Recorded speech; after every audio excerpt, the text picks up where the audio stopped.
श्लोक में हमारा भगवान श्री सुखदेव प्रभु का वर्णन किया है।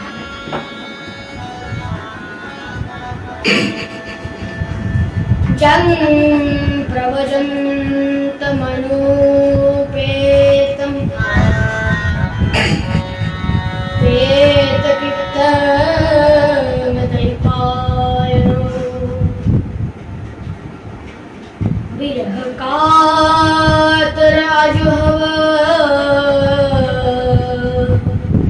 पुत्रेति तन्मया तरवो विनेदुस्तं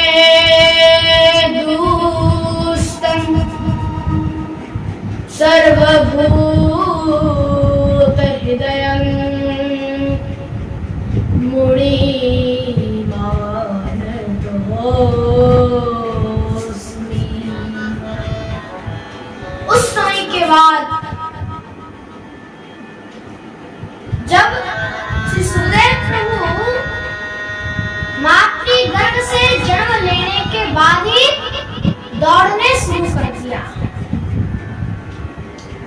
अब क्या हुआ, पीछे पीछे महर्षि वेदव्यास ने दौड़ने का प्रयास किया। अब पीछे पीछे हा पुत्र करके बुला रहे हैं, पर श्री सुखदेव प्रभु एक बार भी पीछे नहीं फिरे बोला। अब इधर आश्चर्य का बात यह है कि देखो, अगर किसी पुत्र का जन्म लेना है, पुत्र का जन्म लेने के बाद ही वो पुत्र कैसे दौड़ने लगे। आश्चर्य का बात यह है, तो बहुत आश्चर्य है। पर इधर श्री सुखदेव प्रभु भागवत कह रहे हैं, तत्रागतो षोडश वर्षे। श्री सुखदेव प्रभु जन्म लेने के बाद ही एकदम 16 बच्चों का हो गया, 16 बच्चों का और दौड़ने लगे। अब जब श्री सुखदेव प्रभु ने कुछ नहीं कहा तो उसका पक्ष से वृक्षगण उत्तर दे दिया कि हे महर्षि वेदव्यास, आप जिसे हाँ पुत्र करके बुला रहे हैं, आप किसे पुत्र कह रहे हैं? अब जिसे बुला रहे हैं वो कोई साधारण व्यक्ति नहीं है, वो सब वस्तु में एकमात्र सर्वभूत हृदयं, सब जगह पे उनका हृदय में सिर्फ भगवान का लिए जगह है। उसके लिए संसार में कोई भी वस्तु, कोई भी ना उसका माता है ना पिता है, ना भाई है ना बंधु है ना सजन है, कोई भी उसका नहीं है। संसार में उसका कोई बंधन नहीं है। तब संसार में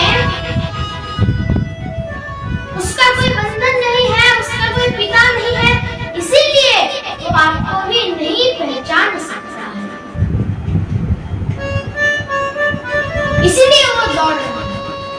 और हम सभी भक्तगण ऐसे ब्रह्मा दृष्टा से सुखदेव प्रभु को बारंबार प्रणाम करेंगे।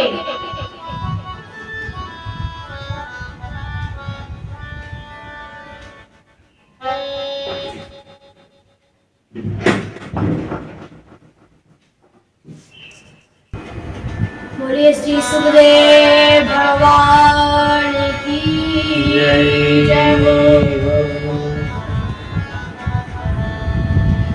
और तीसरा श्लोक में भागवत का सूत्रपात होगा। इधर कह रहे हैं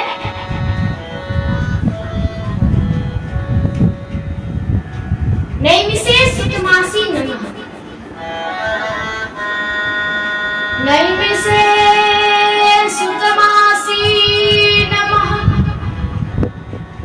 अभिवाद महामति कथामृत रसा सादन कुशलो सौनक प्रभु। नैमिषे सुतमासी अभिवाद।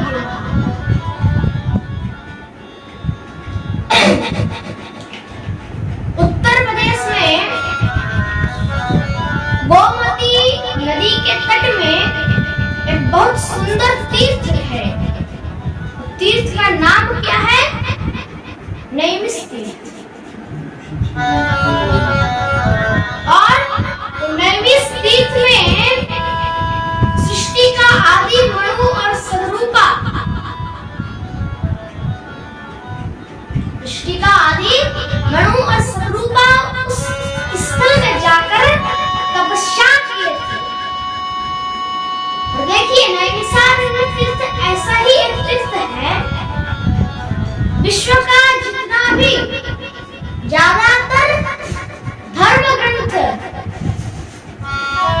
इस नैमिषारण्य तीर्थ से प्रारंभ हुआ। और इसलिए इसको तीर्थ वर्णे नैमिषे विख्याता। पूरा विश्व में इसे विख्याता बोला है नैमिषारण्य। और इसलिए ये जो नैमिषारण्य है, नैमिषारण्य को चक्र तीर्थ भी कहते हैं। अब क्यों कहते हैं वो हम आगे आपको सुनाएंगे, चर्चा वो भी होगा। तो देखिए जो हमारा नैमिषारण्य है, नैमिषारण्य में पहले तो सिर्फ अरण्य था। पहले सिर्फ अरण्य था और अभी वो वेदव्यास धाम से भी ख्याति। क्यों वेदव्यास धाम क्यों कहते हैं उसे? क्योंकि उधर वेदव्यास नंदन श्री सुखदेव प्रभु कथा की।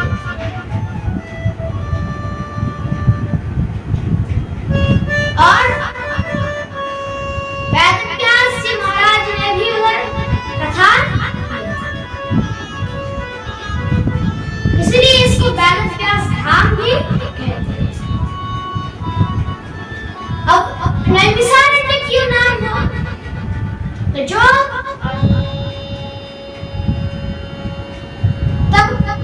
तभी का बहुत समय पूर्व का कथा है, सुना नहीं है। निमि महाराज पहले सूर्यवंशी राजा बने थे। अब सूर्यवंश राजा निमि महाराज ने क्या किया? एक बार सोचा कि कोई बढ़िया सा यज्ञ किया जाए। और सूर्यवंश का गुरु था वशिष्ठ जी महाराज। अब वशिष्ठ जी महाराज को बुलाया गया तो वशिष्ठ जी महाराज ने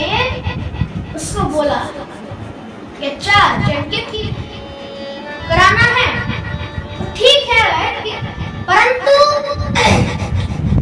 मुझे स्वर्ग से बुलाया आया है, तो मैं स्वर्ग से आ जाऊं, उसके बाद तुम यज्ञ करा लेना, है कि नहीं? हाँ ठीक है। और गुरु है, ज्यादा कुछ कह नहीं सके, चले गए वशिष्ठ जी महाराज। तो निमि महाराज ने सोचा कि इधर स्वर्ग में देवता उन लोगों का एक दिन, मतलब इधर हमारा मनुष्य पृथ्वी में एक वर्ष, मतलब हमारा एक वर्ष, देवताओं का एक दिन, हमारा एक साल, मतलब देवताओं का एक दिन हुआ। जो हम 6 मास करके जो दक्षिणायन और उत्तरायण कहते हैं, तो वो उत्तरायण है देवताओं का दिन और दक्षिणायन है देवताओं का रात। ऐसे करके एक साल मतलब देवताओं का एक दिन। तो अब हमारा जब एक साल बीतेगा, फिर तो वशिष्ठ जी महाराज का एक दिन बीतेगा। तब शुभ संकल्प मन में आया, शुभ विचार मन में आया, तो जल्दी से संपन्न करना पड़ेगा। क्यों? ये मन का कोई भरोसा नहीं है कि नहीं? और मन का कोई भरोसा नहीं, और हमारा शरीर का भी कोई भरोसा नहीं, कब ठिकाना लगे जाएगा। हाँ? तो अब उन्होंने सोचा अगर अभी नहीं करेंगे तो बाद में मन तो पलट जाएगा, और अगर मन में होता भी तो शरीर का कोई ठिकाना नहीं रहेगा। तो क्या किया? कोई दूसरे गुरु को देकर, कोई दूसरे ब्राह्मण को देकर यज्ञ संपन्न करा। अब बहुत साल बाद सूर्य वंश का गुरुदेव वशिष्ठ जी महाराज आए, निमि महाराज को बोले, अच्छा महाराज चलो आपका यज्ञ कराना है। आप बोले थे। निमि महाराज ने कहा कि महाराज क्षमा करें, यज्ञ हमने करा लिया। क्या तुमने यज्ञ करा लिया, संपन्न कर लिया? बोले हाँ महाराज, हम तुम्हें शाप देते हैं, जाओ तुम्हारा शरीर सूख जाए। क्यों? तभी का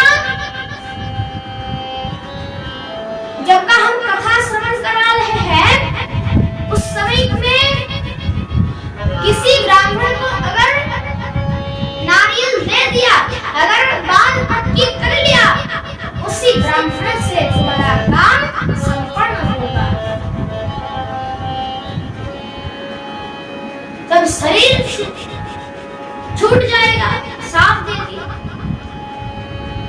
निमि महाराज ने कहा वाह महाराज, अब मेरा कोई अच्छा विचार आया, मुझे अच्छा संकल्प आया, हम आपको कहे तो आप तो नहीं माने, तगड़ा जजमान पागे इंद्र जैसे चले गए इंद्र के पास। तो अब हमारा क्या होगा? और हमारा मन का तो कोई भरोसा नहीं है, और शरीर का भी भरोसा नहीं है। तो मैंने अगर मेरा यज्ञ संपन्न करा लिया तो इसमें बुरा क्या है?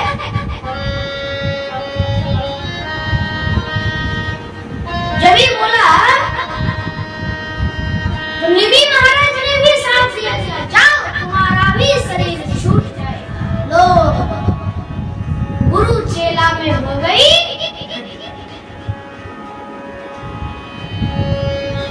अब हुआ क्या,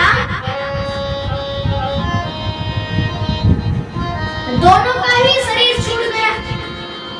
अब वशिष्ठ जी महाराज ने कोई दूसरे देह पर, दूसरे शरीर पर स्थापन कर लिया, पर निमि महाराज ने जो हमारा ये पलक झपटता है और उठता है, ये पलक में वो विराजित थे। पहले तो मंथन किए, मंथन से एक बच्चे का जन्म हुआ, उसका नाम पड़ा जनक। अब जनक माने पिता। तो तभी का सब जितना भी राजा था, सब राजा महाराजा का नाम के आगे ये जनक पदवी लगाया जाता है। कैसे हम गोत्र बताते हैं, उसका जनक लगाया जाता है। ऐसे ही जब हमारा दशरथ जी का पुत्र श्री रामचंद्र जिस जनक जी के पास गए थे धनुष तोड़कर सीता मैया के साथ विवाह रची थी, उसका नाम क्या था? उस जनक का नाम क्या था? देखिए, जनक तो सबको ही कहते हैं, पर जनक का अलग अलग सा नाम होता है। तो जिधर पर रामचंद्र गए थे धनुष तोड़ने के लिए, उधर का जनक का नाम था जनक शिरध्वज। क्या नाम था? शिरध्वज महाराज, उसका असली नाम। और जनक का पुत्री, इसलिए सीता मैया का नाम पड़ गया था जानकी, पर उसका असली नाम था सीता मैया। तो अब जब अशोक वाटिका में दोनों ही अपने अपने प्रियतम को निहार रहे थे, तब उन्होंने क्या किया? निमि महाराज, ये जो हमारा पलक झपटता उठता है, तो उन लोगों का ये जो निमेष है हमारा, इसे हम क्या कहते हैं? निमेष। ये निमि महाराज तक चले गए थे, क्यों? तभी का नियम था कि कोई प्रियतम अगर किसी का प्रियतम से निहार रहे हैं तो उधर बूढ़े बुजुर्गों को नहीं रहना चाहिए। इसीलिए जनक जी महाराज, मतलब जो निमि महाराज था, वो देखा हमारा कुल का कोई पुत्री इसका प्रियतम को देख रही, इधर हमारा बूढ़ों बुजुर्गों का रहना ठीक नहीं है, तो निमि महाराज अपना स्थान छोड़कर चले गए। तब चले गए तो क्या किया? अपलक हो गया, इसका नाम पलक था, तो पलक झपटना उठना बंद हो गया, तो क्या हुआ? अपलक। मतलब सीता देवी और रामचंद्र दोनों को निहार रही। अब निहार रहे थे तो निमि महाराज उधर से चले गए। तो नैमिषे अनिमिषित क्षेत्र, अनिमिष किसे कहते हैं?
ऋषियों सीधे विधाता ब्रह्म के पास चला गए। ब्रह्मा ने बोला, आजा आज आप आए हैं, क्या बात है? बोले महाराज, हमको 1 साल का सत्संग सत्र चलाना है, तो हमको बढ़िया सा स्थान, पवित्र स्थान चाहिए। ब्रह्मा ने क्या किया? उसके हाथ में चक्र था, उसका पास एक चक्र था, उस चक्र को छोड़ दिया। बोले देखो ऋषियों, ये चक्र घूमते घूमते जिधर ही पहुंचेगा, उधर अगर ये स्थायी हो जाए, मतलब रुक जाएगा, तो मान लियो कि वो स्थान सबसे पवित्र स्थान है। ठीक है महाराज। वो चक्र छोड़ दिया ब्रह्मा, चक्र घूमने घूमने जाता है। चक्र के पीछे पीछे वो ऋषि मुनिगण सब जा रहे हैं। तो जाते जाते भारत भूमि के अंदर आया चक्र। तो भारत भूमि से सीधा निकलते निकलते इस नैमिषारण्य तीर्थ में आकर चक्र रुक गया। सब समझ गया, हाँ यही वो पवित्र स्थान है। तब इसीलिए नैमिषारण्य का दूसरा नाम चक्र तीर्थ भी था। बोले नैमिषारण्य धाम की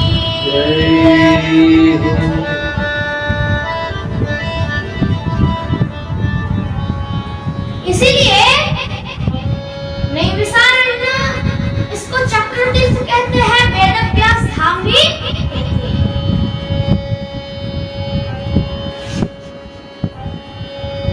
और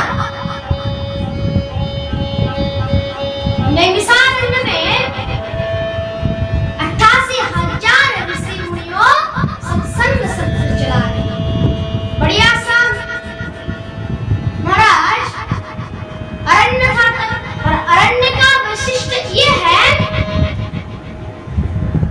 कि जिधर भी अरण्य, बड़ा सा अरण्य होगा, उधर आप जोर से चिल्लाए तो बहुत दूर तक आपका आवाज पहुंचे। और दूसरा बात है कि सब लोग बरगद का नीचे बैठ गया। बरगद का सुविधा ये है कि उसने तो शीतले हुए मणे, जब उष्ण काल मतलब ग्रीष्म काल होगा, गर्म का काल होगा, तभी बरगद का नीचे बहुत ठंडा लगेगा, आराम पहुंचाएगा। और शीत के दिन उधर गर्मी लगेगा। तो प्रकृति ऐसे फिट हुआ, भगवान बरगद को ऐसे वरदान दिया, कृपा करें। तो ये है बरगद का सुविधा। तो बढ़िया सा व्यासपीठ लगा दिया, और व्यासपीठ में किसे बैठाया? श्री सुखजी महाराज। और देखिए ये सत्संग सब जगह पे नहीं होता। सत्संग इतना सहज नहीं है। इसीलिए सत्संग करने के लिए भाग्य चाहिए।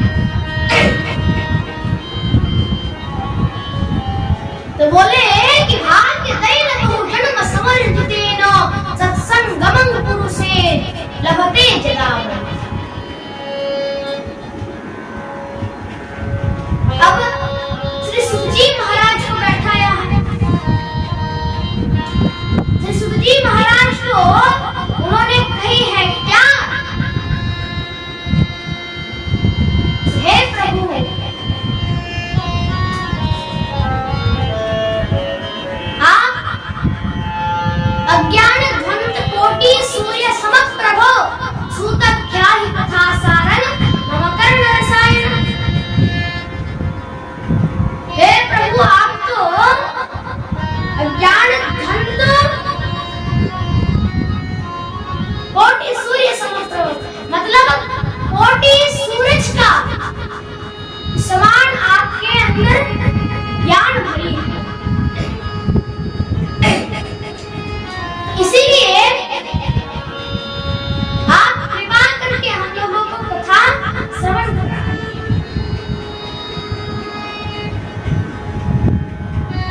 क्योंकि ये कथा बहुत दुर्लभ वस्तु है। दुर्लभैव कथां लोके श्रीमद्भागवतो भवा कोटि जन्म समूहेन पुण्येनैव दुर्लभते।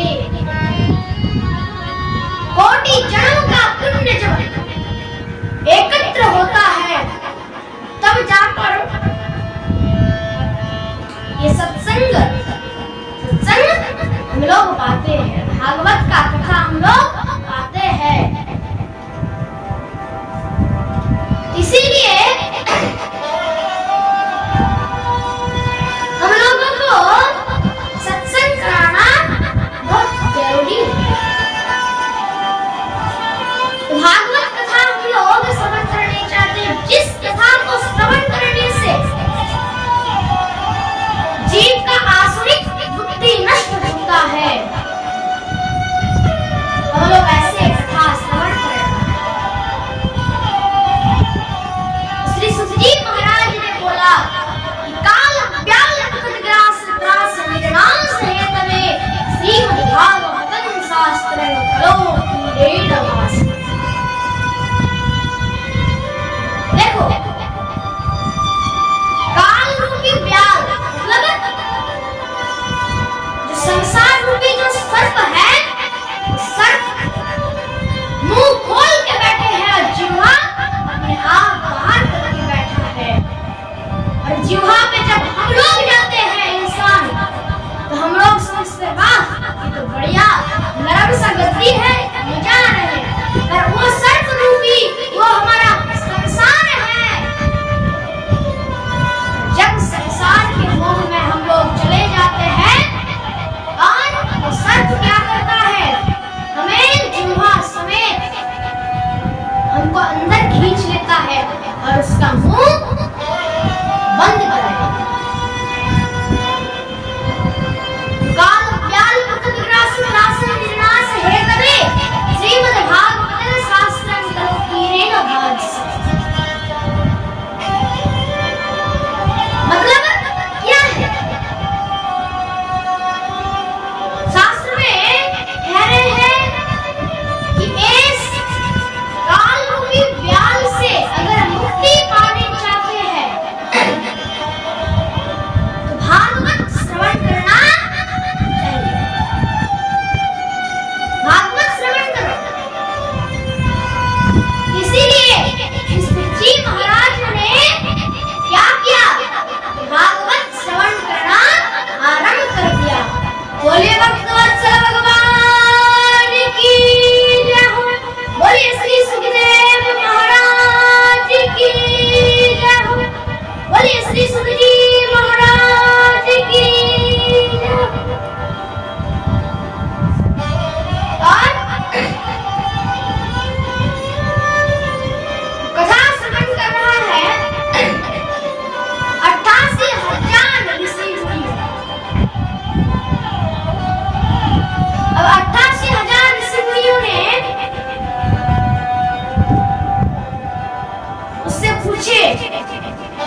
कूर्म धनंतरी मोहिनी राम बलराम नरसिंह वामन कृष्ण बुद्ध कल्कि हंस और हरि।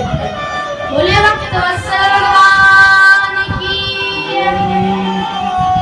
वैसे 24 अवतार के बारे में समझ कर आए हैं और ये अंत का जो 2 अवतार है हंस और हयग्रीव, ये दोनों गौण अवतार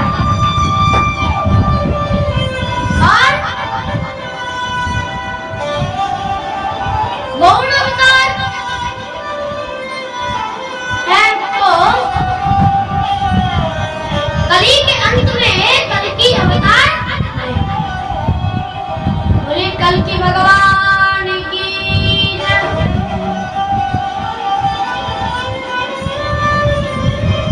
तो हे प्रभु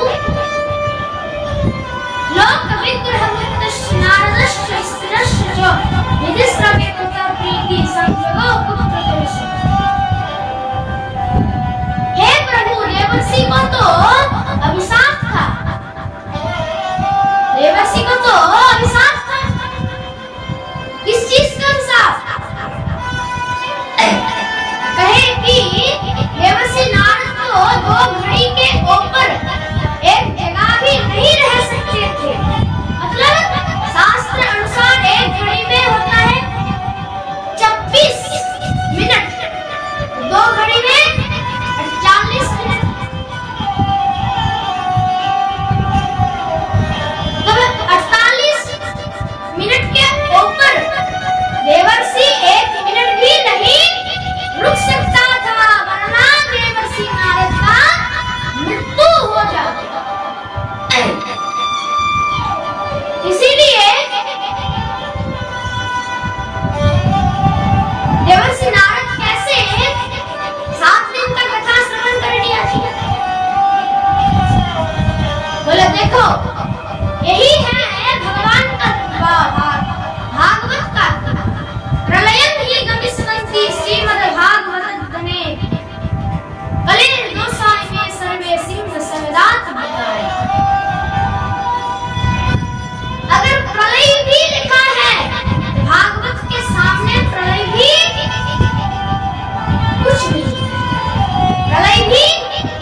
सेतु बंध रावे